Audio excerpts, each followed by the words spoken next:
Hello વિદ્યાર્થી મિત્રો, આત્મનિર્માણ online education પોર્ટલમાં આપનું સ્વાગત છે. હું કૃણાલ પટેલ. આપણી બંધારણની સિરીઝ ચાલી રહી છે. મિત્રો, આપણી એપ્લિકેશનમાં હવે બંધારણનો જો મારો સંપૂર્ણ કોર્સ તમારે માત્ર બંધારણનો લેવો હોય તો તમને માત્ર 150 રૂપિયાની અંદર આખો ઉપલબ્ધ થઈ જશે. સંપૂર્ણ સિલેબસ આનો ઉપલબ્ધ થશે. તેના વિશે આપણે પ્રથમ લેક્ચરમાં માહિતી આપી હતી કે કેટલી રીતનું આપણું કવર કરવામાં આવશે. કરંટ અફેર જે કહેવામાં આવે છે તેને પણ આની અંદર કવર કરવામાં આવશે, બરાબર. અને જો આપણી એપ્લિકેશન વિશે સંપૂર્ણ માહિતી લેવી હોય તો એની લિંક જે છે તમને ડિસ્ક્રિપ્શનમાં મળશે અને એપ્લિકેશનની લિંક પણ તમને ડિસ્ક્રિપ્શનની અંદર આપવામાં આવશે. મિત્રો, આપણે ગયા લેક્ચરની અંદર શું વાતચીત કરી હતી તમે યાદ કરો કે પહેલાં તો આપણે સમજ્યા હતા કે બંધારણ શું છે.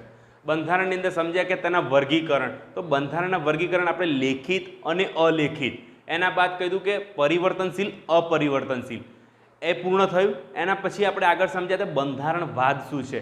બંધારણવાદ એ માત્ર લોકશાહીનું લક્ષણ છે. એના પછી આપણે થોડી વાતચીત કરી હતી કે વિચારધારાઓ વિશે, લિબરલ, રાઇટિસ્ટ, લેફ્ટિસ્ટ, એ રીતની વિચારધારાઓની આપણે વાત કરી હતી. તેના બાદ આપણે શું સમજ્યા હતા કે લોકશાહી. તો લોકશાહી કેટલા પ્રકારની છે તેની વાત કરી હતી કે પ્રત્યક્ષ લોકશાહી, પરોક્ષ લોકશાહી. ભારતમાં ક્યાં પ્રત્યક્ષ લોકશાહી છે, સોરી મિત્રો, પ્રત્યક્ષ લોકશાહી ક્યાં છે તેના વિશે આપણે વાત કરી હતી. તો પ્રત્યક્ષ લોકશાહી ભારતની અંદર ગ્રામ સભા લેવલ પર છે તેની વાત કરી હતી.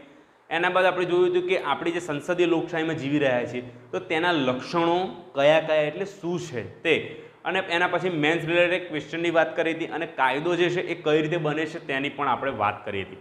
હવે આપણે આજનો લેક્ચર જે છે, આપણે આજના લેક્ચરમાં આપણે શું ભણશું? તો આજનો લેક્ચરની અંદર આપણે સૌપ્રથમ તો ભણશું ઐતિહાસિક પૃષ્ઠભૂમિ, જેને કહેવાય છે ઐતિહાસિક પૃષ્ઠભૂમિ, જેને આપણે અંગ્રેજીમાં હિસ્ટોરિકલ બેકગ્રાઉન્ડ કહીએ છીએ, હિસ્ટોરિકલ અંડર પ્લાનિંગ પણ કહીએ છીએ. શા માટે આ શબ્દોનો આપણે ઉપયોગ કરીએ છીએ? કારણ કે આનો ઘણો બધો સાર જે છે એ આપણા બંધારણ ઉપર રહેલો છે. આપણા બંધારણની અંદર ઘણો બધો આનો ભાર પડેલો છે, જેથી કરીને આપણે આ કહીએ છીએ. તો આપણે શરૂઆત પહેલાં કરીએ આની અંદર. તો અંગ્રેજો જે છે એ ભારતમાં ક્યારે આવ્યા? તો પહેલાં તો આપણે જાણીએ છીએ કે ઈસવીસન 1600ની અંદર અંગ્રેજો ભારતની અંદર આવ્યા. શા માટે આવ્યા?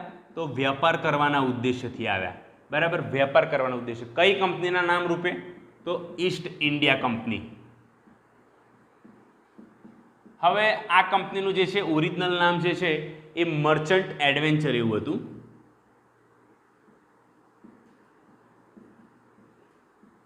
બરાબર. તેનું અહીંયા એ ભારતમાં આવ્યા એટલા માટે તમે સમજો, આ પૃથ્વીનો ગોળ ઘોડો છે, બરાબર. પશ્ચિમી, આને આપણે ઉત્તર દિશા કહીએ છીએ, આને દક્ષિણ દિશા, નોર્થ સાઉથ, આને આપણે ઈસ્ટ એટલે કે પૂર્વ દિશા, અને આ બાજુ વેસ્ટ એટલે કે પશ્ચિમ દિશા એવું કહીએ છીએ. તો બ્રિટન જે છે અહીંયા આવેલું છે અને ભારત જે છે અહીંયા આવેલું. એટલે તમે સમજો કે આ પશ્ચિમથી તે પૂર્વ દિશામાં આવી રહ્યા છે, એટલે ઈસ્ટ તરફ આવી રહ્યા છે, એટલે ઈસ્ટ ઇન્ડિયા કંપની એવું નામ આપવામાં આવ્યું હતું. અને હવે પ્રશ્ન એ રહ્યો કે અંગ્રેજોએ ત્યાંથી અહીંયા શા માટે આવવું પડ્યું? તો આપણે જાણીએ છીએ કે ભારત જે છે એને જૂના સમયની અંદર સોનાની ચીડિયા એટલે કે સોનેરી ચકલી, ગોલ્ડન સ્પેરો કહેતા હતા. કેમ? કારણ કે વિશ્વનું જે જીડીપી કહેવામાં આવે છે, ગ્રોસ ડોમેસ્ટિક પ્રોડક્ટ, તેનો 24% ભાગ એકલું ભારત ધરાવતું હતું. એકલું ભારત એટલે કેવું કહી શકાય કે એક વિશ્વ જે છે એનો 1/4 ભાગ જે છે એની જીડીપી ભારતમાં હતી. એટલે તમે સમજો કે કેટલો ધનાઢ્ય દેશ હતો. આ વસ્તુ જોઈને આકર્ષાઈને એ લોકો અહીંયા આવ્યા હતા. બીજા બધા કારણો છે કે એમને પ્રદેશ ઠંડો છે એટલે અહીંયા ગરમ વસ્તુ બધી મળતી હતી, એના માટે આવ્યા છે, મરી મસાલાઓને બધું. પણ આ જે છે એક પૈસો જે છે અત્યારે જાણો છો તમે, એ બધું કંઈ પણને આકર્ષે છે, એટલા માટે આવ્યા હતા. હવે આપણે આ સમજ્યા, બરાબર. હવે આપણે વાત કરવા જઈએ તો એ લોકો ભારતમાં આવ્યા, એના બાદ એ વેપાર કરવાના ઉદ્દેશ્યથી આવ્યા હતા. તો આપણે આ બંધારણ છે તેની અંદર થોડી રાજ્ય વ્યવસ્થાની બધી વાત કરવાની છે. તો તમે સમજો કે સૌ પ્રથમ કેવું 2 ટર્નિંગ પોઈન્ટ છે. એક છે 1757, જેની અંદર પ્લાસીનું યુદ્ધ કહેવાય, બરાબર, પ્લાસીનું યુદ્ધ. અને બીજું છે 1764, જે છે બક્સરનું યુદ્ધ કહેવાય છે. આ બે જે છે એ બહુ જ મોટા ટર્નિંગ પોઈન્ટ છે. ખાસ બક્સરના યુદ્ધને મોટો ટર્નિંગ પોઈન્ટ કહેવામાં છે. આ પ્લાસીના યુદ્ધે એમને હિંમત આપી. તો તમને કહી દઉં, પ્લાસી જે છે એ હાલના બંગાળનો ભાગ છે. ક્યાંનો? બંગાળનો. પશ્ચિમ બંગાળ જે આપણે રાજ્ય કહીએ છીએ તેનો ભાગ છે. અને જ્યારે આ બક્સર જે છે ને હાલના બિહાર જે આપણું રાજ્ય છે તેનો ભાગ છે. શેનો? બિહારનો ભાગ છે. હવે આ જે યુદ્ધ થયું મિત્રો, તેના કારણે કેવું થયું કે બંગાળ, બિહાર અને ઓરિસ્સા જે છે, બંગાળ, બિહાર અને ઓરિસ્સા આ 3 પ્રદેશોની તેમને દીવાની સત્તા મળી. શું? દીવાની સત્તા, એટલે મહેસૂલ ઉઘરાવવાની સત્તા મળી. કોના દ્વારા મળી? તો તે વખતના રાજાનું નામ હતું શાહ આલમ દ્વિતીય. શાહ આલમ દ્વિતીય આ 3 પ્રદેશોનું અંગ્રેજોને, એટલે રોબર્ટ ક્લાઇવ એ વખતનો હતો ગવર્નર જનરલ, બરાબર છે, તો તેને આપી. તો સમજો શાહ આલમ દ્વિતીય આપી તો દીધી, તેને રિટર્નમાં શું મળતું હતું? તો સમજો તમે 26 લાખ રૂપિયા જે છે એ વાર્ષિક પેન્શન, વાર્ષિક એટલે કે યરનું, બરાબર છે, એક વર્ષે આટલા રૂપિયા એમને પેન્શન સ્વરૂપે મળતા હતા. આટલી વસ્તુ તમને ક્લિયર થવી જોઈએ. આ બે જે છે એ ખૂબ ટર્નિંગ પોઈન્ટ છે, બરાબર છે. આ બે ટર્નિંગ પોઈન્ટ કહેવાય. બક્સરનું યુદ્ધ તો ખાસ કહેવામાં આવે છે, બરાબર. અને આની અંદર તારીખ છે 12 ઓગસ્ટ 1765થી આ લાગુ થયું હતું. 1765થી આ લાગુ થયું હતું. હવે આપણે આગળ એક વાત કરવા જઈએ ને પહેલાં મારે કહેવું છે કે ભારત જે છે એમાં બંધારણની માંગ થોડી મારે વાત કરવી છે. તો ભારતમાં બંધારણની માંગની અંદર 3 મુખ્ય નામો છે. એક તો છે બાળ ગંગાધર ટિળક, બરાબર. બીજા જે છે આપણા રાષ્ટ્રપિતા તરીકે આપણે જેને ઓળખીએ છીએ એવા મહાત્મા ગાંધીજી. અને ત્રીજા જે છે એ ડાબેરી નેતા કહેવામાં આવે છે. આપણે સમજ્યા હતા આગલા લેક્ચરમાં કે રાઇટિસ્ટ, લેફ્ટિસ્ટ કોને કહેવાય, સેન્ટ્રિક કોને કહેવાય, એટલે કે લિબરલ લોકોને સેન્ટ્રિક કહે. એટલે આ જે છે ડાબેરી નેતા હતા, આ કોમ્યુનિસ્ટ નેતા કહેવામાં આવતા હતા, બરાબર. અગ્રણી નેતા હતા પાછા એનો ભારતની અંદર બહુ મોટો પાયો હતો એમને નાખવાની અંદર. જે સામ્યવાદી વિચારધારા ખરી એનો પાયો નાખવામાં આમનો બહુ મોટો હાથ હતો. એવા નામ છે M.N. રોય. તો ટિળક જે છે એમનું સ્ટેટમેન્ટ જે છે ઓફિશિયલ એટલું બધું ગણવામાં નથી આવતું, પરંતુ આપણી પાસે જાણકારી છે એટલા માટે આપણે તમને આપીએ છીએ. તો ટિળકે 1895 જે છે એની અંદર સ્વરાજ વિધેયક, કયું વિધેયક? સ્વરાજ વિધેયકની અંદર એવું કીધું હતું, ભારતના બંધારણ વિશે વાત કરી હતી. ભારતના બંધારણ વિશે. એટલે તમે આ ટિળક સમજ્યા. હવે આ ટિળકને ચલો હવે ગાંધીજીની વાત કરીએ. તો 1923 એટલે કે 1923-24ની અંદર મહાત્મા ગાંધીએ એવું કીધું હતું કે ભારત માટે પોતાનું બંધારણ હોવું જોઈએ. શું? ભારત માટે પોતાનું બંધારણ હોવું જોઈએ, આવું મહાત્મા ગાંધીએ કીધું હતું. હવે M.N. રોય પહેલાં એમને શું કીધું? ભારત માટે પોતાનું બંધારણ હોવું જોઈએ, બરાબર. જ્યારે M.N. રોય તો એમને 1934 એટલે કે 1934ની અંદર આ પ્રખર ડાબેરી નેતા એવું કીધું હતું કે ભારત માટે બંધારણ સભા, કોન્સ્ટિટ્યુટ એસેમ્બલી, આપણે સમજ્યા હતા કે લેખિત બંધારણ માટેની એક શરત જેવું કહી શકાય, એ હોવી જોઈએ. આમને બંધારણ સભાની વાત કરી હતી. અને આ ક્વેશ્ચન જે છે એ ગઈ વખતની પીઆઈની પ્રિલિમની અંદર પૂછાઈ ગયો હતો. તો લોકો કન્ફ્યુઝ થઈ ગયા હતા, પરંતુ જે M.N. રોય જે છે એમણે બંધારણ સભાની વાત કરી છે. એટલે તમારે અહીંયા બંધારણ ને બંધારણ સભામાં કન્ફ્યુઝ થવાનું નથી. હવે આપણે આટલું પૂર્ણ થયું, બંધારણની વાત કરી આપણે, બરાબર.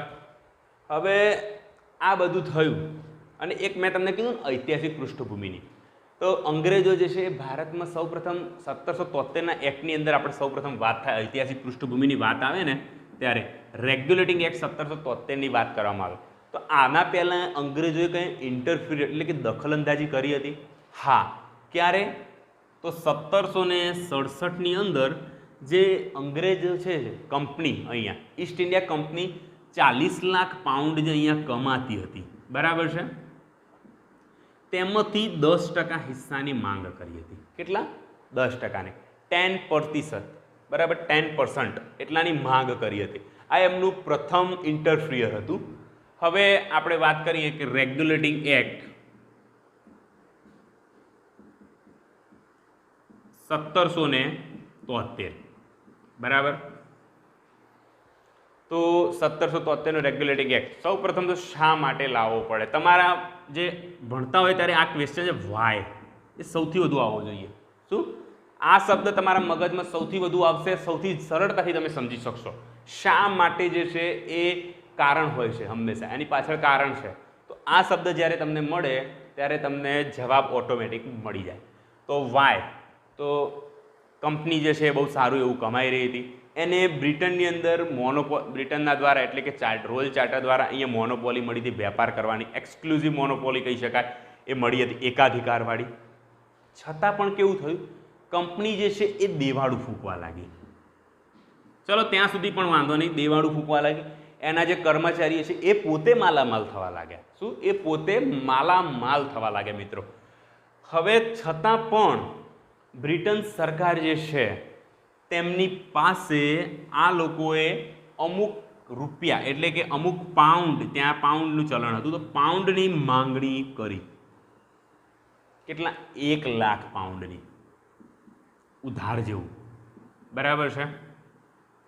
એટલે એક લેટિન વર્ડ છે તમે લખી દેજો,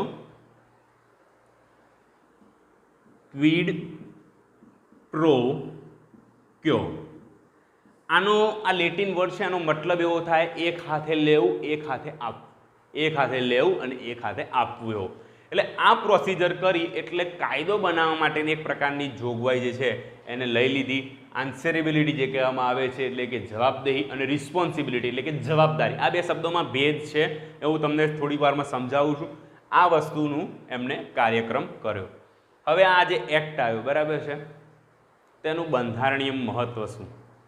તો આ જે એક્ટ છે એને નિયમિત અને નિયંત્રિત એટલે રેગ્યુલેટિંગ એન્ડ કંટ્રોલ, બે જ શબ્દો તમારે આમાં કેવું કીવર્ડ્સ યાદ રાખવાના. તમે આખું સેન્ટેન્સ યાદ રાખો એના કરતાં કીવર્ડ્સ યાદ રાખો, પછી તમે જાતે બનાવી શકો. રેગ્યુલેટિંગ એક્ટનો બંધારણીય મહત્વ, નિયમિત અને નિયંત્રિત. તો શું? તો તમે આવી લાઈન લખી શકો કે રેગ્યુલેટિંગ એક્ટ જે છે એ સૌ પ્રથમવાર નિયમિત અને નિયંત્રિત, ઈસ્ટ ઇન્ડિયા કંપનીને નિયમિત અને નિયંત્રિત કરવા માટે આ એક્ટ લાવવામાં આવ્યો હતો. આ કેવી આખી લાઈન લખાઈ ગઈ. તમારે આટલું યાદ રાખવાનું, રેગ્યુલેટિંગ એન્ડ કંટ્રોલ.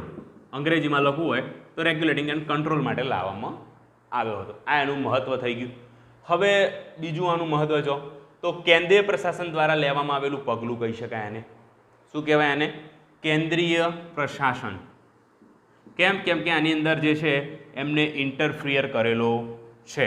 બરાબર. પછી આ કેન્દ્રીય પ્રશાસન હોય એટલે કે રાજનૈતિક એમનું કાર્યક્રમ છે રાજનૈતિક બાબતો અને વહીવટી, આ બે બાબતોની અંદર એમને એક માન્યતા મળી ગઈ. આ જે છે એનું બંધારણીય મહત્વ છે. મિત્રો આ તમને ખ્યાલ આવી ગયો. આ તમે એક સમજવું, તમારે યાદ રાખવું અને સમજવામાં ફરક છે મિત્રો. યાદ રાખેલું છે એક પ્રકારે ગોખવું કહેવાય, એ તમે અઠવાડિયાની અંદર ભૂલી શકો છો. પણ જ્યારે તમે આને સમજ્યા હોય તો મિનિમમ 2 મહિના સુધી તમારા મગજમાં આ વાત રહેશે અને તમે જલ્દી આને ભૂલતા નથી. એટલે મારો પ્રયત્ન તમને સમજાવવાનો છે. બરાબર. શબ્દ અગત્યના નથી મિત્રો, શબ્દ અગત્ય નથી, સમજવું અગત્યનું છે. સમજી ગયા બાદ તમે ગમે તે રીતે આને વ્યવસ્થિત તમે ફ્રેમ કરી શકો, લખી શકો છો. બરાબર. અને તમને જો MCQ માટે તૈયારી કરતા હોય તો પછી કીવર્ડ્સ એટલે બેસ્ટ આપણા માટે. એ આવી ગયા એટલે તમે ચલો ખબર પડી ગઈ આ જ જવાબ હોય, એમાં કોઈ પ્રશ્ન નહીં. હવે બંધારણ સભાને લખેલું હોય એટલે તમે સીધો MN રોયને ટીક કરી દો. બરાબર છે. અને બંધારણ લખેલું હોય ગાંધીજીને ટીક કરો. ખ્યાલ આવ્યો તમને? આ જે છે મુખ્ય ફરક છે. હવે હાલ જો થોડીક બીજી વાત કરવા જઈએ આપણે તો આની અંદર બીજી આની અધિનિયમની વિશેષતા લઈ લો. અધિનિયમની વિશેષતા તો આપણે સૌને ખ્યાલ છે કે સૌપ્રથમ જે છે એ બંગાળાનો જે ગવર્નર જે છે એને બંગાળાનો ગવર્નર જનરલ કહેવામાં આવ્યો, ગવર્નર જનરલ ઓફ બંગાળ. બરાબર છે. એટલે અહીંયા લખો તમે બંગાળનો ગવર્નર, બંગાળનો ગવર્નર જનરલ. બરાબર. બંગાળનો ગવર્નર જે છે એ ગવર્નર જનરલ ઓફ બંગાળ અથવા બંગાળનો ગવર્નર જનરલ જાહેર કરવામાં આવ્યો. તો આ વ્યક્તિનું નામ શું હતું? Warren Hastings. બરાબર છે. વોરન હેસ્ટિંગ કરી દીધું. એટલે બીજી બે પ્રેસિડેન્સી હતી તેનું નામ શું હતું? આપણે બંગાળ સિવાયની પ્રેસિડેન્સીનું નામ હતું એક તો બોમ્બે, મુંબઈ જેને આપણે ઓળખીએ છીએ. બોમ્બે પ્રેસિડેન્સી, ગુજરાત પણ તેમાં આવતું હતું આપણું. બોમ્બે અને મદ્રાસ, તો આ બંનેને જે છે તેના અધીન કરી દેવામાં આવ્યા. એટલે આ એક આખી બીજી લાઈન થાય છે મિત્રો. શું? પહેલાં તો બંગાળના ગવર્નર જનરલ બનાવી દેવામાં આવ્યો, જે સૌ પ્રથમ બંગાળનો ગવર્નર જનરલ વોરન હેસ્ટિંગ્સ હતો. આ પ્રથમ લાઈન. બીજી લાઈન કે બોમ્બે અને મદ્રાસ જે છે એને બંગાળના ગવર્નર જનરલના અધીન કરી દેવામાં આવ્યા. આ બીજો પોઈન્ટ થયો. અને ત્રીજો પોઈન્ટ હું તમને એક બીજા, આને એક સહાયક પરિષદ આપવામાં આવી. સહાયક પરિષદ કેટલા સભ્યોની? 4 સભ્યોની. તેમની નિમણૂક કોણ કરતું હતું? કોર્ટ ઓફ ડિરેક્ટર કરતા હતા, એટલે કે સંચાલક મંડળ કરતા હતા. અહીં એક શબ્દ યાદ આવે છે, કોર્ટ ઓફ ડિરેક્ટર, એને તમે યાદ રાખી લેજો, એની આગળ પણ વાત કરવામાં આવશે. આ જે કોર્ટ ઓફ ડિરેક્ટર જે છે, સંચાલક મંડળ કહેવાય એને, એ લોકો જે છે આના કંપનીના શેર હોલ્ડર હતા. એવું કહેવાય છે 24 જેટલા હતા. બરાબર? કેટલા હતા આ લોકો? 24 જેટલા હતા. અને આ 4 સભ્યો જે સહાયક પરિષદની અંદર, એમનું નામ શું છે? તો મોન્સુલ, બરવેલ,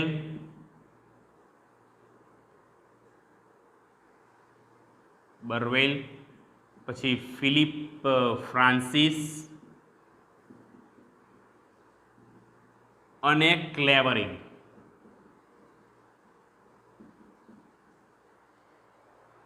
સહાયક પરિષદની અંદર સભ્યો હતા 4. તેમના નામ મોન્સુલ, બરવેલ, ફિલિપ ફ્રાન્સિસ અને ક્લેવરિંગ. તમારી બુક કરતાં હું આડાવડી લખું છું એટલા માટે કે તમને યાદ રહે. આ યાદ રાખવાની પદ્ધતિ છે. પેલું ગોખવું કહેવાય. તમે આમ બોલો ને, ક્લેવરિંગ, મોન્સુલ, બરવેલ, ફિલિપ ફ્રાન્સિસ, આ ગોખ્યું કહેવાય.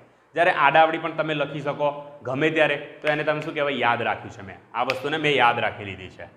બરાબર? અને આ જે સભ્યો જે છે એમનો કાર્યકાળ કેટલો હતો? આમનો કાર્યકાળ 5 વર્ષનો હતો. અને આ લોકોને કોર્ટ ઓફ ડિરેક્ટરના કહેવા ઉપર બ્રિટન સમ્રાટ જે છે એ આમને હટાવી શકતું હતું. બીજું કોઈ આમને હટાવી શકે એમ નહોતું. અને આ જે સહાયક પરિષદ જે છે, બુકમાં પણ નથી આપી, હવે જે હું વાત કરી રહ્યો છું, એટલે તમારે ધ્યાનથી સાંભળવાની છે. બહુ ઓછા લોકોને ખબર છે. અને આજની જે પદ્ધતિ ખરી ને, એના કરતાં થોડી વિપરીત પદ્ધતિ છે, એટલા માટે. તો હવે આ સહાયક પરિષદની વાત કરીએ. હું થોડી વાર માટે ભૂસી દઉં છું. બરાબર? સહાયક પરિષદ જે છે એ એક્ઝિક્યુટિવ કાઉન્સિલ કહેવામાં આવતી હતી, એટલે કાર્યકારી પરિષદ પણ કહેવામાં આવતી હતી. બરાબર? એટલે કાર્યકારી. અને આ કાયદા બનાવવાની પ્રોસિજરમાં હતી. એટલે શું? ધારાકીય બાબતમાં પણ હતી. શું હતી મિત્રો? ધારાકીય બાબતમાં પણ હતી. એટલે આનો મતલબ શું? આપણે હાલ કેવું છે, જે મેમ્બર ઓફ પાર્લામેન્ટ જે છે, મેમ્બર ઓફ લેજિસ્લેટિવ એસેમ્બલીના જે મેમ્બર છે, બરાબર, એ લોકો કાર્યકારી તરીકે કાર્ય કરે છે. ખ્યાલ આવે? ઉદાહરણ લઈએ આપણે અમિતભાઈ શાહનું. તો અમિતભાઈ શાહ જે છે એ મેમ્બર ઓફ પાર્લામેન્ટ છે. એના બાદ જે છે એ કાર્યકારી તરીકે, એટલે હોમ મિનિસ્ટર તરીકે પણ કાર્ય કરે છે. પરંતુ અહીંયા કેવું હતું, જે હોમ મિનિસ્ટર એ કામ કરતો હતો કાયદા બનાવવાનું. ખ્યાલ આવે તમને? એટલે અહીંયા બિલકુલ ઉલટું છે. એટલે આને થોડું હજી ડિટેલમાં સમજીએ. ત્રીજું લખી દઈએ કે 1774 જે છે એમાં સુપ્રીમ કોર્ટની સ્થાપના કરવામાં આવી. ક્યાં? કલકત્તાની અંદર. કલકત્તા એટલે એ વખતનું શું કહેવાય?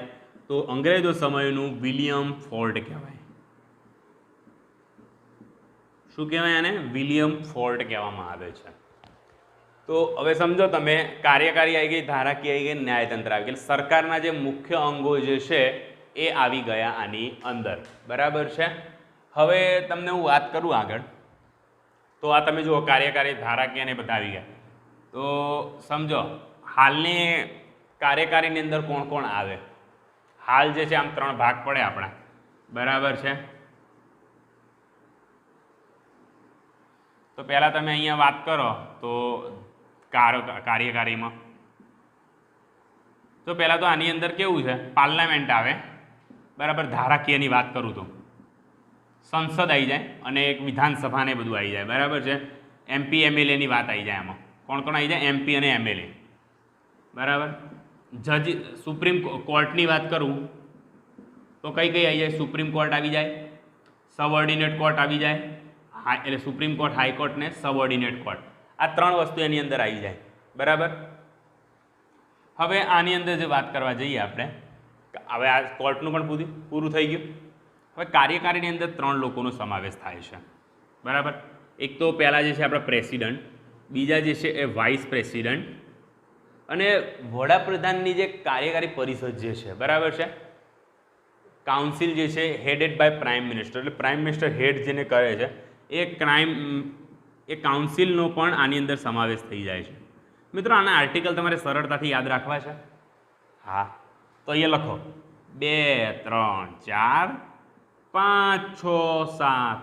શું થયું? આર્ટિકલ મળી ગયા. જુઓ તમે, પ્રેસિડેન્ટ 52, વાઇસ પ્રેસિડેન્ટ 63 ને કાઉન્સિલ 74. એટલે આ જે કાર્યકારીના જે કહેવાય આપણા, એ આના બધા મળી ગયા આર્ટિકલ. આપણે બહુ સરળ, 2, 3, 4, 5, 6, 7 એકડી તો આપણને આવડતી જ હોય, એના જેટલું સરળ છે.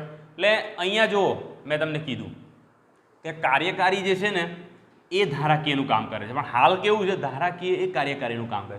એટલે આ ઉલટું છે. આને શું કહેવાય? એનાલિસિસ કહેવાય. તમારે સમજવું પડે આને. આ 1, 2 લેવલ પર જ્યારે વાત કરતા હોય ત્યારે આને સમજવું ખૂબ જ અગત્યનું છે. હવે આપણે સુપ્રીમ કોર્ટની પણ વાત કરીએ આપણે, બરાબર. એ પહેલાં આની વાત કરી દઈએ. જે કાર્યકારી પરિષદ હતી ને મિત્રો, એના ડિસિઝન્સ જે છે એ ગવર્નર જનરલ પર બાઇન્ડિંગ રહેતા હતા. શું રહેતા હતા? બંધન કરતા. અને આ લોકો જે છે એ હટાવવાની પ્રોસેસ પણ કરી શકતા હતા ગવર્નરને. કે એનું ઉદાહરણ વોરન હેસ્ટિંગ જ છે. વોરન હેસ્ટિંગ માટે કીધું હતું કે આ કરપ્ટેડ વ્યક્તિ છે અને આ ઇન્સુફિશિયન્ટ વ્યક્તિ છે. શું છે? ઇન્સુફિશિયન્ટ વ્યક્તિ. એટલે આને બદલવો પડશે. પરંતુ પાછળથી ભલે વોરન એને હટાવી દીધો એટલા કારણોસર, પણ પાછળથી આ વ્યક્તિ જે છે વોરન હેસ્ટિંગ એ નિર્દોષ જાહેર થયો હતો. શું? નિર્દોષ જાહેર થયો હતો. એટલે આ 3 વસ્તુ. સુપ્રીમ કોર્ટ જે છે, હવે સુપ્રીમ કોર્ટની વાત કરીએ તો સુપ્રીમ કોર્ટના કાર્યક્ષેત્રની હું શા માટે વાત કરવા માગું છું? કારણ કે તમે 1781નો સુધારક ધારો જ્યારે આવશે ને ત્યારે તમને ખબર પડશે. બરાબર. ધારો 1781 જે છે ને, હાલ ચલાવતો નથી પણ વાત કરું છું. સુપ્રીમ કોર્ટની અંદર આની અંદર એક વાત કરવામાં આવી છે, એટલા માટે સુપ્રીમ કોર્ટના કાર્યક્ષેત્રની મારે વાત કરવી છે. તો જે સુપ્રીમ કોર્ટ જે છે એનું કાર્યક્ષેત્ર તમે લો, બરાબર. તો સુપ્રીમ કોર્ટનું કાર્યક્ષેત્ર કેટલું? તો એ લોકો જે છે ભારતીય ઉપર અને અંગ્રેજો ઉપર પણ કાર્યવાહી કરી શકતા હતા આ સુપ્રીમ કોર્ટમાં. બરાબર. જે અત્યારે હાલ છે 1774માં બની એને, અને બંને લોકો ન્યાયની ગુહાર કરી શકતા હતા. 1781માં કંઈક બદલાય છે એટલા માટે યાદ રાખી લેજો. એના સિવાય હવે આ લોકો કાયદો 1773નો કેમ લાવ્યા હતા? પહેલાં તો 1773નું લાવ્યા જ કેમ હતા? કારણ કે લાંચ રૂશ્વત ને બધું લેતા હતા, તો એને અટકાવવા. એટલે લાંચ રૂશ્વત ભેટ એ બધા ઉપર જે છે મનાઈ ફરમાવી દીધી. બરાબર. બીજી વસ્તુ એ લખી દેજો, લાંચ રૂશ્વત અને ભેટ ઉપર મનાઈ ફરમાવી દીધી. એના પછી કોર્ટ ઓફ ડિરેક્ટર જે કહીએ છીએ આપણે, સંચાલક મંડળ. તો આ સંચાલક મંડળો જે છે એ લોકોની સંખ્યા 24 હતી, અને એમાં એવું હતું કે દર વર્ષે 1/4 જે છે એ બદલાતા હતા. બરાબર. આની થોડી રચના મેં તમને કહી દીધી. આમ બહુ એટલું અગત્ય નથી, પણ તો રચના જાણી લો તો તમારે જેટલું નોલેજ મળે એટલું કામનું છે.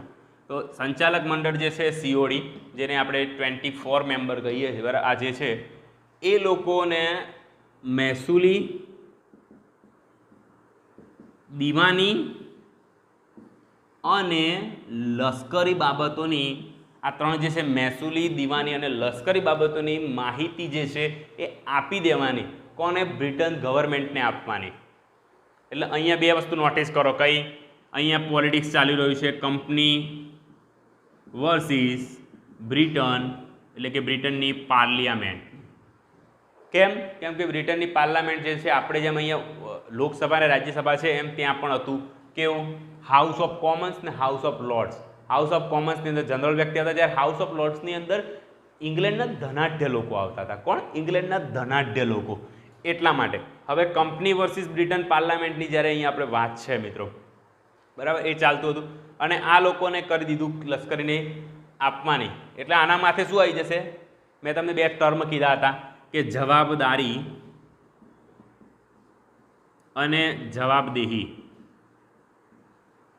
જવાબદેહી એટલે મારે કોઈકને જવાબ આપવાનો છે, આ લોકો આનો જવાબ આપવાનો છે.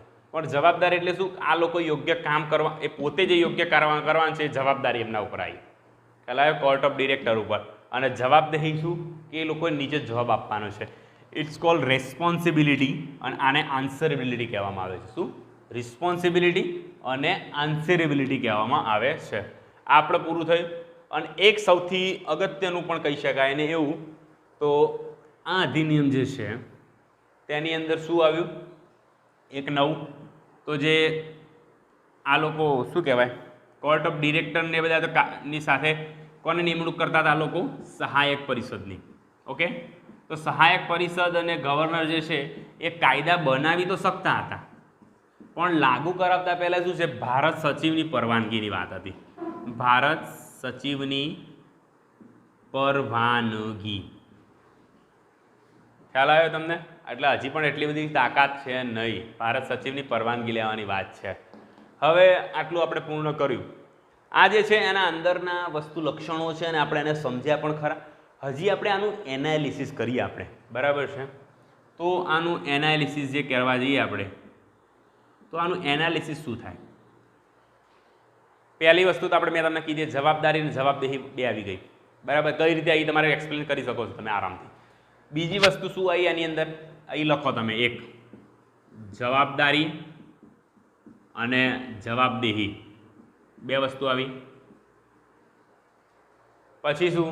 સુપ્રીમ કોર્ટની એક સ્થાપના થઈ, એ પણ એનું એક સારું એવું પ્રભુત્વ રહ્યું, એ પણ એક એનું એનાલિસિસ કહી શકાય. એના સિવાય શું કે સહાયક પરિષદ જે છે એટલે એ આવી, એના કારણે શું થયું? ગવર્નર જનરલની વેલ્યુમાં ભલે અને બંગાળ અને બિહારને બોમ્બે અને મદ્રાસને એને અધીન કરી લીધા બંગાળના ગવર્નરના, પરંતુ એના પાસે કોઈ ઓરિજિનલ તાકાત રહી નહીં. શું થયું? ઓરિજિનલ તાકાત રહી નહીં, એટલે એ પણ કહી શકાય. એટલે ગવર્નર જનરલ જે છે એના પર ક્વેશ્ચન માર્ક જેવું થઈ જાય, ગવર્નર જનરલની શક્તિ ઉપર. આ જે છે મેન છે. પછી ભેટ સોગાદો એ બધું. અને આ શું કર્યું ખાલી હજી ખબર છે? આ લોકોએ એક વોચડોગનું કામ કર્યું, નજર રાખવાનું કામ કર્યું. બહુ જબરદસ્ત ઇન્ટરફિયર હજી કર્યું નથી આ લોકોએ. બ્રિટન ગવર્મેન્ટ જે છે એને જોરદાર ઇન્ટરફિયર આની અંદર કર્યું નથી, એટલે એક વોચડોગનું કાર્ય કરે, એટલે કે નજર રાખવાનું કામ કર્યું છે. શું? વોચડોગનું કાર્ય કર્યું. એટલે આ જે છે ત્રણ તમને ખ્યાલ આવે, આનું એનાલિસિસ તમે કરી શકો છો આ રીતે. એક એક તમે લાઈન આની જેમ વાંચતા જાઓ ને એમ તમારા મગજમાં આવવું જોઈએ કે આ ફેરફાર આવ્યો છે, આ ફેરફાર આવ્યો છે. હવે આપણે અંતિમ એટલે કે આ જે એક્ટ છે એના માટેની આપણે હજી તો ખાસું ભણવાનું છે મિત્રો. પાછા તમે કહેતો કે મજા આવી ગઈ, ચલો આજે જલ્દી પતી ગયું, એવું નથી. તો 1781ની અંદર સુધારક ધારો આવ્યો. હવે સુધારક ધારો શા માટે આવે? પહેલી વાત એ છે, સુધારક ધારાની અંદર ત્રણ વિશેષતાઓ છે, બરાબર? તો સુધારક ધારો પહેલાં તો એવો આવ્યો કે પહેલાં જે મિસ્ટેક હોય એનો સુધાર કરવા માટે આવે. અમેન્ડમેન્ટ એક્ટ આને કહેવામાં આવે છે, બરાબર છે? અમેન્ડમેન્ટ. સુધારક ધારો 1781નો સુધારક. તો આની વિશેષતા કહી દઈએ. મેં સુપ્રીમ કોર્ટ તમને યાદ રખાવી હતી. તો શું કીધું? સુપ્રીમ કોર્ટ છે ને એ અંગ્રેજ અધિકારીઓ વિરુદ્ધ અહીંયા કેસ ચલાવી શકશે નહીં. શું કીધું મેં તમને? આની બંનેની વચ્ચે એક ચાલી રહ્યું છે. શું ચાલી રહ્યું છે? બંનેની વચ્ચે એક પ્રકારનો કોન્ફ્લિક્ટ ચાલી રહેલો છે, બરાબર છે? બંને વચ્ચે થોડું ચાલી રહ્યું છે. હવે બીજું શું કે મહેસૂલ ઉઘરાવાની જ્યારે વાત આવશે ને, બરાબર, તો એની અંદર કોઈ પણ પ્રકારનું રૂકાવટ આવી ના જોઈએ. એટલે આ તો એમના ફાયદાની વાત કરી.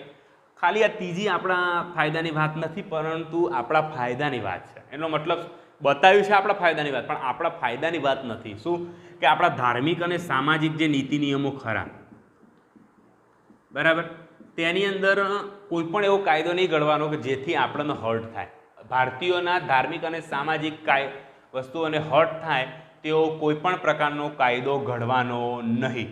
આ રીતની વાત કરવામાં આવી છે, બરાબર છે? હવે આપણે આગળ કયા કાયદાની વાત કરવા જઈએ છીએ મિત્રો? હવે આપણે વાત કરવાની છે પિટ્સ ઇન્ડિયા એક્ટની. પિટ્સ ઇન્ડિયા એક્ટ કઈ? 1784. વાંચી લો. તો પહેલાં તો આનું નામ પિટ્સ ઇન્ડિયા કેમ છે? કેમ કે આના જે પીટ ધ યંગર જે કહેવામાં આવે છે, પીટ ધ યંગર એ વખતના બ્રિટનના પ્રધાનમંત્રી હતા, બરાબર? એક પેન મોકલાવજો. પીટ ધ યંગર જે છે એ આના શું કહેવામાં આવે છે? એ વખતના વડાપ્રધાન હતા, બ્રિટનના વડાપ્રધાન, બરાબર છે? બરાબર, આ યોગ્ય ચાલી રહી છે. તો પીટ ધ યંગર જે છે એ વખતના બ્રિટન પ્રધાનમંત્રી હતા. એમને કાયદો ઘડ્યો હતો એટલા માટે અરે તમને હવે પ્રશ્ન થશે પાછો કે 1773નો સાહેબ રેગ્યુલેટિંગ એક્ટ આવે એની તો તમે વાત જ ના કરી વડાપ્રધાન કોણ હતા એ. ચલો એ પણ આપણે કહી દઈએ. Lord north. લોર્ડ નોર્થ જે છે એ 1773ના રેગ્યુલેટિંગ એક્ટ વખતના ત્યાંના પ્રધાનમંત્રી હતા. શું હતા? પ્રધાનમંત્રી હતા. બરાબર. હવે આને પીટ ધ યંગર કહેવામાં આવે છે. પીટ્સ ઇન્ડિયા એક્ટ 1784નો. હવે આ જે છે એની વિશેષતાઓની વાત કરીએ. આ કેમ લાવવામાં આવે કે પહેલાંનો સુધારો કરવા માટે લાવવામાં આવે. આની વિશેષતા એક જ કહી શકાય. બરાબર. હવે આના વિશેષતાઓ અધિનિયમની વિશેષતા વાત કરીએ.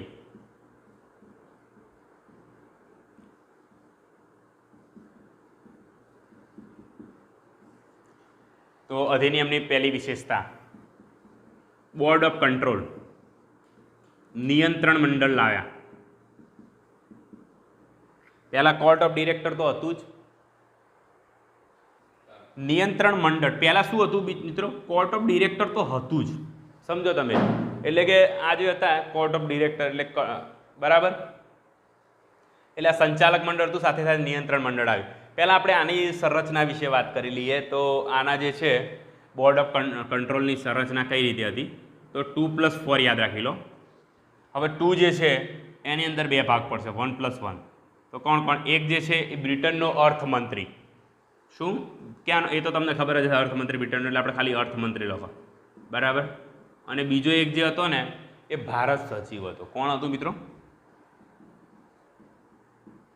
એટલે આ રીતે. અને બીજા 4 જે હતા ને એ પ્રીવી કાઉન્સિલ. કોના દ્વારા નિયુક્ત કરવામાં હતા? બ્રિટન સમ્રાટ દ્વારા. પ્રીવી કાઉન્સિલના મેમ્બરો. બરાબર છે. બ્રિટન પ્રધાનમંત્રી બ્રિટનના ક્રાઉન દ્વારા, સમ્રાટ દ્વારા કરવામાં આવતા હતા. એટલે આ તમને જે છે બીઓસીની તમને સંરચના સૌપ્રથમ તો ખ્યાલ આવી ગયો. બરાબર છે. પછી શું છે? આ જે સહાયક પરિષદ હતી ને મિત્રો, સહાયક પરિષદ ગઈ વખતે એની અંદર જે 4 મેમ્બર હતા ને, 4 મેમ્બર, એની જગ્યાએ મેમ્બરને 3 કરી દીધા. પ્લસ એક જે છે ને એ મુખ્ય સેનાપતિ બનાવી દીધો. શું બનાવ્યો? સેનાપતિ. આ એક્ટની અંદર જેટલી ઉપયોગિતા છે એના કરતાં જે આનો સુધારક ધારો આવશે ને 1784નો એની અંદર વધારે ઉપયોગિતા છે. એ પણ હું તમને સમજાવું છું કેમ. બરાબર. સહાયક પરિષદ જે 4 જે છે, હું મિત્ર તમને લેટ એટલા માટે સમજાવું કે જ્યારે વસ્તુ જોડે જોડે આવે ને તો તમને મગજમાં તરત યાદ રહી જાય, એમ ફટાક દઈને એવું કહેવાય, ઝડપી યાદ રહી જાય. એટલા માટે આ 4 ને 3+1 એટલે મુખ્ય સેનાપતિને આ શક્તિ આપી દેવામાં આવી. બરાબર. કમાન્ડર ઇન ચીફ એવો શબ્દ અંગ્રેજીમાં છે, એ કરવામાં આવ્યો. એટલે આ પણ તમને ખ્યાલ આવી ગયો. પછી આ બીઓસી જે છે ને અને સીઓડી, તો આ બંનેના કાર્યોને ડિફરન્ટ કરવામાં આવે. શું કરવામાં આવે? ડિફરન્ટ, અલગ અલગ કરવામાં આવે. તો જે આ બોર્ડ ઓફ કંટ્રોલ જે છે મિત્રો, શું? Board of control. બરાબર. એટલે કે આનો મતલબ જે છે આ નિયંત્રણ મંડળ જે છે એ પોલિટિકલ, રાજનૈતિક બાબતો સંભાળતું હતું. શું સંભાળતું હતું? રાજનૈતિક બાબતો. જ્યારે આ કોર્ટ ઓફ ડિરેક્ટર જે છે ને મિત્રો, કોર્ટ ઓફ ડિરેક્ટર એ કઈ બાબતો સંભાળતું હતું? વાણિજ્યક બાબતો. વાણિજ્યક બાબતો એટલે કે વેપારી બાબતો સંભાળવાનું કાર્ય કોણ કરતું હતું? આ સીઓડી કરતું હતું. હવે આ બે તમને ખ્યાલ આવી ગયા. હવે આપણે એક અગત્યની વાત કરવાની છે. તો શું વાત કરવાની છે? તો આ શું થયો? એનો મતલબ એક તમે સમજી લો. બીઓસી સીઓડી પહેલાં એ વાત કરી દઉં કે આ 2 માસ્ટર્સ થઈ ગયા. ગવર્નર જનરલ જે છે આ 2 માસ્ટરની ઇર્દ ગિર્દ આવી ગયો. બરાબર. હવે આના સિવાય એક બીજી વાત કરવા જાઉં તો બોમ્બે અને મદ્રાસ.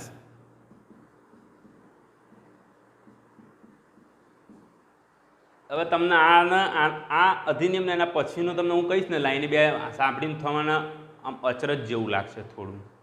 શું લાગશે મિત્રો? થોડું અચરજ જેવું લાગશે. બરાબર. આ આના આખું તમે એનાલિસિસ એવું કહી શકે. વિકેન્દ્રીકરણ જે છે એની થોડી પદ્ધતિમાં ચાલી રહ્યા છે થોડાક, અને અમુક વખત કેન્દ્રીયકરણ થઈ રહ્યું છે એવું. તો બોમ્બે અને મદ્રાસ જે છે ને, બોમ્બે અને મદ્રાસ તેના સંપૂર્ણપણે અધીન કરી દેવામાં આવશે. કોના? બંગાળના. હવે આ લાઈન લખી છે આની અંદર. પહેલામાં શું લખ્યું? અધીન કરવામાં આવશે, ને આમાં સંપૂર્ણપણે અધીન કરવામાં આવશે. શું? છતાં કેવું કરે છે કે બંને જગ્યાએ જે છે ને 3-3 સભ્યોની પરિષદ આપે છે. શું પરિષદ આપે છે 3 સભ્યોની. બોલો, એટલે તમને અચરજ થશે કે આવું કેમ. મેં તમને કીધું ને, કેમ કે આ એટલા માટે આપ્યું, ભલે સંપૂર્ણ અધીન કર્યા પણ એકદમ અધીન થઈ શકતા નથી. જ્યારે બ્યુરોક્રેસીની વાત આવશે ને ત્યારે હું કહીશ તમને, કે જ્યારે આ સિવિલ સેવકો લેવાની ભરતીની વાત કરવામાં આવશે ને ત્યારે આને હું ડિટેલમાં કહીશ. બરાબર, યાદ રાખજો. બરાબર, કેમ કે આનું એટલું બધું, આ કાયદામાં એટલું બધું મહત્ત્વ નથી જેટલું મહત્ત્વ ત્યારે છે. મહત્ત્વ ઉપર જાઓ તમે એટલે તમને ઝડપી ખબર પડશે. બરાબર, હવે આ લોકોને 3 સભ્યોની પરિષદ આપવામાં આવી.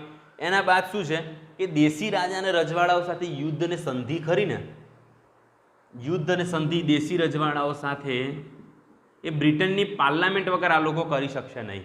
એટલે આ લોકોની એ બીજી એક શક્તિ લઈ લીધી કે તમે આ બધું સંધિનબંધી પોતાનું મન ફાવે એમ નહીં કરવાનું, યુદ્ધ મન ફાવે એમ નહીં કરવાનું, કે તમે લોકો જે છે એ કરપ્શનમાં આવી રહ્યા, તમે દેવામાં ડૂબેલા છો અને તમે આ બધા કામકાજ નહીં કરી શકતો. બ્રિટન પાર્લામેન્ટ જે છે, બ્રિટન પાર્લામેન્ટ પોતાનો ભાર બતાવી રહી છે અહીંયા કે અમે તમારા ઉપર છીએ, વી આર ધ વોચડોગ, તમારા ઉપર અમે વોચડોગનું કામ કરી રહ્યા છીએ, નજર રાખી રહ્યા છે તમારા ઉપર. બરાબર, અને એક બીજું, ભારતના જે અંગ્રેજ અધિકારીઓ જે છે એના ઉપર કેસ ચલાવવામાં માટે સુપ્રીમ કોર્ટ જે છે જો સુપ્રીમ કોર્ટ બ્રિટનમાં સ્થાપવાની, પહેલાં ના તો પાડી દીધી પણ બ્રિટનમાં સ્થાપવાનો કાર્યક્રમ કરી લીધો. કેમ કે મેં તમને કીધું ને, આ લોકોનું કાર્યક્રમ ચાલી રહ્યો છે સામસામે. Parliament, Britain parliament versus company.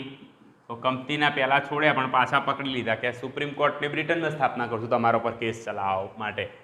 બરાબર, આના સિવાય સૌથી અગત્યનું આ કાયદામાં લખેલું છે બ્રિટિશ અધિકૃત ભારતીય પ્રદેશ. બ્રિટિશ અધિકૃત ભારતીય પ્રદેશ, બ્રિટિશ પોઝેસ્નેડ ઇન્ડિયન ટેરેટરી. એટલે આ જે વર્ડ છે એને પહેલી વખત આની અંદર ઉમેરવામાં આવે છે. શું? પહેલી વખત આની અંદર ઉમેરવામાં આવ્યો છે. બરાબર મિત્રો, મને એવું લાગે છે કે હું એક વસ્તુ તમને કહેવાની રહી ગઈ છે, તો 1773ના એક્ટ માટે લખી દેજો. એને મેં તમને કદાચ કીધી જ છે પણ મને એવું લાગે છે. પણ એ પહેલાં આનું આપણે એનાલિસિસ જોઈ લઈએ, કેમ કે મારું પણ મગજ હવે હાલ આના એનાલિસિસમાં ચાલી રહ્યું છે. બરાબર છે,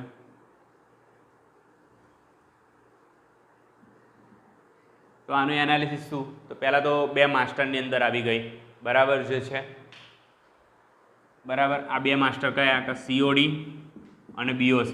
એટલે બંનેને રાજી કરીને જ પોતે કાયદા ચલાવી શકે. બરાબર, એક તમને ખ્યાલ આવ્યો? હવે આ તમને કીધું ને BOC અને COD એટલે કોર્ટ ઓફ ડિરેક્ટર અને બંનેના માસ્ટરમાં આવી ગયા. એટલે ગવર્નર જનરલ પાસે પાછી શક્તિનો પ્રશ્ન આવી ગયો. પાછો એક નવો મુખ્ય સેનાપતિ ઉમેરી દીધો. આ બધી વસ્તુ જે છે આના એનાલિસિસની અંદર કહી શકાય. બરાબર, હવે હું તમને પેલું કહેતો હતો ને, યાદ આવી ગયું, તમને મેં કીધું જ છે, પરીક્ષણ અને સંતુલનનો સિદ્ધાંત કહેવામાં આવતો હતો. કેમ કે આ પહેલી વખત લાવ્યા હતા. બરાબર, એટલા માટે પરીક્ષણ એક પ્રકારનું સંતુલન, એટલે બહુ વધારે પડતો ભાર પણ નહોતો આપ્યો.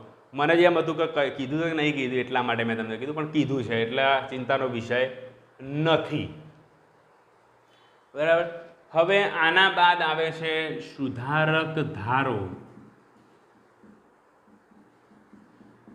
1786. કયો? 1786. હવે જે છે આનું મહત્વની જ્યારે તમને હું વાત કરું, પેલો રૂમાલ લાવજો એક.